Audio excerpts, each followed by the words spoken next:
Your name? My name is Imam Hussain. আচ্ছা ইমাম, আমি তোমাকে সৌরজগৎ সম্পর্কে কিছু প্রশ্ন জিজ্ঞেস করবো। তুমি কি প্রস্তুত? আচ্ছা আচ্ছা বলো তো, সৌরজগতে মোট কতগুলো গ্রহ আছে? 8টি। আচ্ছা এবার বলো, সৌরজগৎ বা সৌর পরিবারের প্রধান কর্তা কাকে বলা হয়? সূর্য। এবার বলো, সূর্যের সবচেয়ে কাছের গ্রহের নাম কি? বুধ।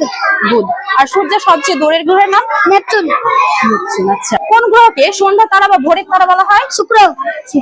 গুড। কোন গ্রহকে লাল গ্রহ বলা হয়? মঙ্গল। গ্রহকে।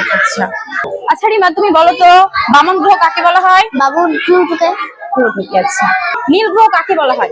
নীল গ্রহ পৃথিবীকে। আচ্ছা, আমরা জানি যে পৃথিবীকে নীল গ্রহ বলা হয়। কেন নীল গ্রহ বলা হয়?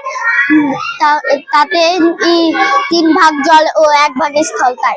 আচ্ছা, কারণ পৃথিবীতে জলের ভাগটা বেশি, তাই তো? গুড। আচ্ছা আরিফা, বলো তো, সূর্যের কাছের গ্রহের নাম বলো। বুধ। সূর্যের সবচেয়ে দূরের গ্রহের নাম? নেপচুন। আচ্ছা, সৌরজগতের সবচেয়ে বড় গ্রহের নাম কি? বৃহস্পতি। আর সবচেয়ে ছোট গ্রহের নাম? বুধ। ঠিক আছে। আচ্ছা, নীল গ্রহ কাকে বলা হয়? পৃথিবী। বলো, সূর্য থেকে পৃথিবীর দূরত্ব কত? প্রায় 15 কোটি কিলোমিটার দূরে। বামন গ্রহ কাকে বলা হয়? প্লুটো। কতগুলো গ্রহ আছে? 8টি। পরপর নামগুলো বলো তো।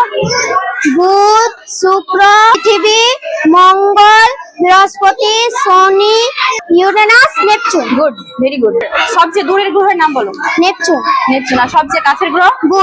বুধ। সৌরজগতের সবচেয়ে বড় গ্রহের নাম কি? বৃহস্পতি। আচ্ছা, সৌরজগতে মোট কতগুলো গ্রহ আছে? 8টি। 8টি। সবচেয়ে কাছের গ্রহের নাম কি? বুধ। সবচেয়ে দূরের গ্রহের নাম কি? সূর্য থেকে পৃথিবীর দূরত্ব কত?